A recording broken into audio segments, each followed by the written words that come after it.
Hi there everybody, welcome to the video. In this video I sat down for an interview with Murat from AI Cross Education, which is an online conference held by students for teachers and other administrators in schools to discuss the role that AI is going to have on education across the world. Unfortunately, during this interview, my recording software didn't pick up Murat's voice very well, so we've had to, improvise, and I actually dub the questions over his voice. He's been gracious enough to accept my dub as his voice, so I apologize about that, but I really appreciate sitting down with Murat. So without further ado, enjoy the interview.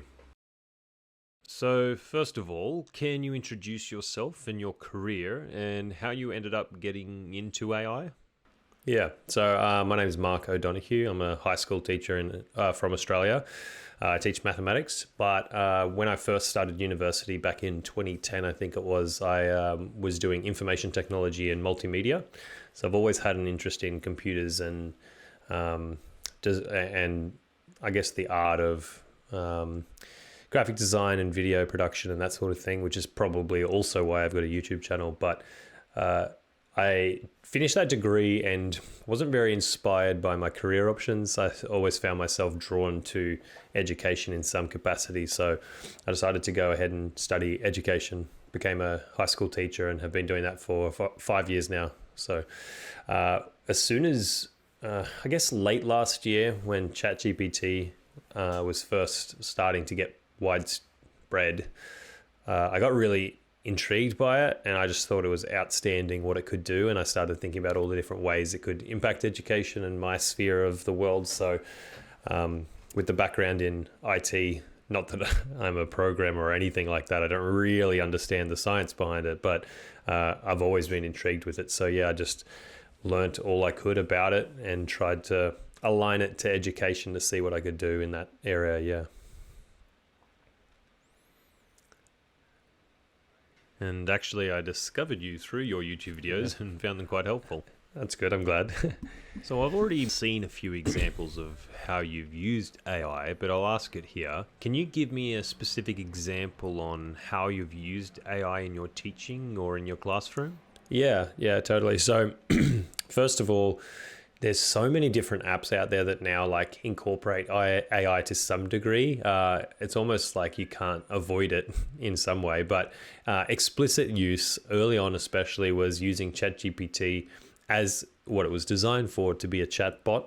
I spent a lot of time showing students it almost immediately. Obviously, I had to discuss with them the morals and ethics of using it to do the work for them, but highlighted how useful it can be as an exploratory tool. I don't know if that's the right word, but like using the tool to investigate a topic and deepen their understanding about it by being able to ask questions and move back and forth with it. I found that that's probably the best application of it, almost like a personal tutor who knows absolutely everything there is to know about whatever you want to learn. With the caveat being that, of course, it can hallucinate and make up things and be wrong, but it's certainly a good starting point for any sort of research or learning. And one other way I really like to use it is to get ChatGPT to create learning resources that would otherwise take me a lot of time, such as one popular example I like to use is I get ChatGPT to do the solution to a problem, but intentionally make mistakes.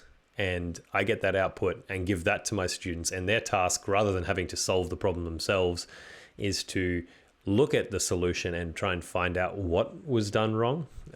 It's just a slightly different way for students to look at a problem, and it's kind of different from their normal way of learning, which is kind of like I show them how to do it, then they practice, and it kind of gets dry and boring. So having them look at a solution and figure out what went wrong is a really handy tool and good problem solving skill for them.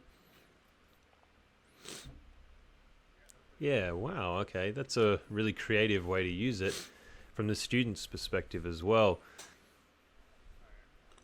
And like you said, the traditional way to do it is just to learn how to do it and then try yourself on a problem. But seeing a solution and figuring out how to fix it is a really interesting and creative way to use AI.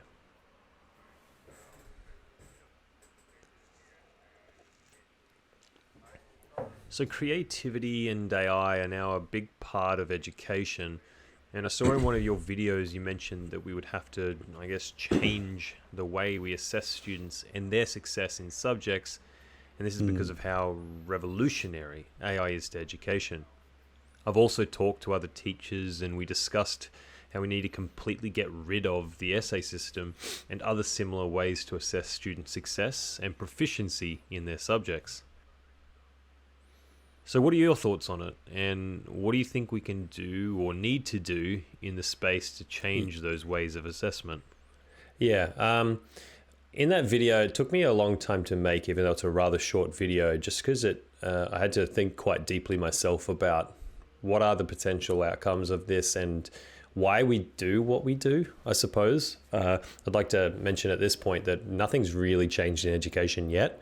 There is still there's a lot of talk and thoughts going on in education, which is good. One of my fears is that will take so long to actually change anything, just because education as a discipline is so vast. But I'm digressing a bit. I'll get back to your actual question. I mentioned in that video that we're going to have to do away with traditional assessment tasks because they're outdated.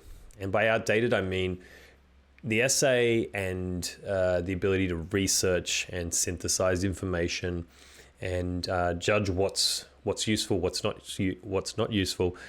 Still, obviously, a valid skill and important, but with the advent of AI and improved search engines and that sort of thing, it's really not as useful as it once was. Back in the day, I mentioned this in the video, when I was in primary school and early high school, we had to use encyclopedias. We had to go to a library, get physical research, because internet explorers weren't really a thing.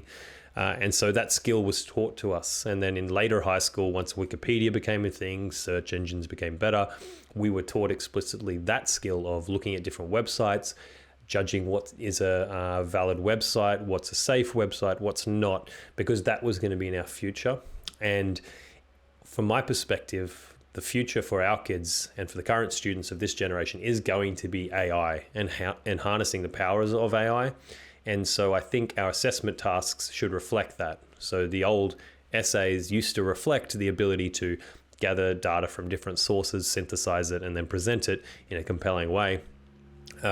These days, I think we have to think about how can we make assessment tasks which will ultimately get students more equipped for their future outside of school. Because, I mean, at the end of the day, whether you teach maths, English, science, whatever, our job as educators is to prepare students for their futures. And so I think assessment tasks need to start reflecting that. How? I'm not sure yet, but I guess that's what this conversation is all about. Yeah, and at the start of your answer, you mentioned how slow education can be to evolve and get to the next step. And about that, I've been exploring a lot of groups of teachers and reading stories from students and teachers about AI. And there seems to be this increasing sentiment against AI, with teachers and administrators seeing AI as this evil being that makes students cheat and incentivizes them to do so. So if you had a voice to talk to all these teachers and administrators, what would you say to them to have them change their minds? First, I would say I had the exact same gut feeling when I first explored AI. My first instinct was fear and how bad it could be, and I started thinking about all the negatives. But I do think that's just human nature. Once I started thinking about it a bit more, I looked at it from the perspective of the students and what my actual job is. And my job is not to teach students how to write a good assignment or a good essay. It's to, again, prepare them for their future. And so the idea that students are going to use it to, I guess, do a shortcut or to plagiarize, they will. They always have, and they will continue to do so regardless. Students are very clever, and they're much more clever than us adults. And if there is a will, there is a way, and they will cheat. But look, that's a small minority of students. I think the majority of students will use these tools to benefit their education, especially if us as educators explicitly teach them the morals and the values and the ethics of using these tools as literally a tool. Like I remember I was talking to one of my colleagues recently who's a bit older than I am, and they were talking about when calculators were first like really entering education as a proper tool, and it was considered cheating at one point to use a calculator because it was doing all the work for the student. The student wasn't actually doing anything. And I really don't see the difference between using an AI tool to write an essay for you than using a calculator to do maths for you. It's a tool, and honestly, if it can do it, then it should be used to do it. Like I honestly just don't understand, which is why I came to the conclusion that the assessment tasks themselves need to be changed rather than how the students have to respond to it. And of course, there's different types of assessment tasks where the students can't really use AI in any other way than learning for the assessment task, which is, I think, where we have to head. And lastly, I'll ask you, how do you stay up to date with all these technologies and AI tools? Are there any communities or resources you'd recommend to others to join or look for in order to stay up to date? Yeah. Mostly I just use YouTube as my resource for pretty much anything I'm interested in. I use YouTube, being a big advocate of YouTube for my students and for anyone really for ages. I got a couple of links up here that I'll just read off. Some of they're by far not the only ones that exist, but I like to watch Kevin Stratford, who, if you've watched YouTube before, you've probably seen his face. He used to work for Microsoft, and he makes all of the Microsoft Word and Excel and all of those videos. He's now starting to dive into AI a little bit more, and the AI applications in those productivity tools. So I think he's a great resource. There's a YouTube channel which is kind of exploded with AI at the same time, naturally, because it's called AI Explained. Makes videos about specific AIs, but also does a weekly recap of different AI tools that have popped up or that he's found useful. And similarly, Matt Wolfe, WOLFE, does a very similar thing where every week he posts a video and says, here's what happened in the AI world in the last week. And they're 10-minute videos where you can just watch it and then just stay roughly up to date. With that said, it's moving so rapidly and at an exponential rate because it's such an incredible tool, AI as a whole, I suppose, that it's very hard to stay up to date. And I guess it's just the analogy I used with a colleague recently when we were discussing education and artificial intelligence was, I like to think of AI as a giant ship in the ocean, and it's creating wake in a lot of directions.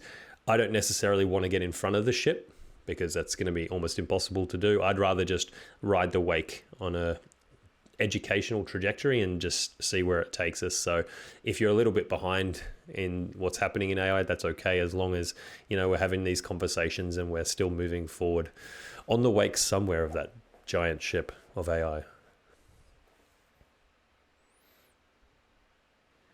Well, thank you very much for all the answers, Mr. O'Donoghue, and thanks for having this interview with me. No worries. I appreciate the time, and hope everyone at the conference has a great time. I'll be tuning in from Australia, so thanks very much for running it.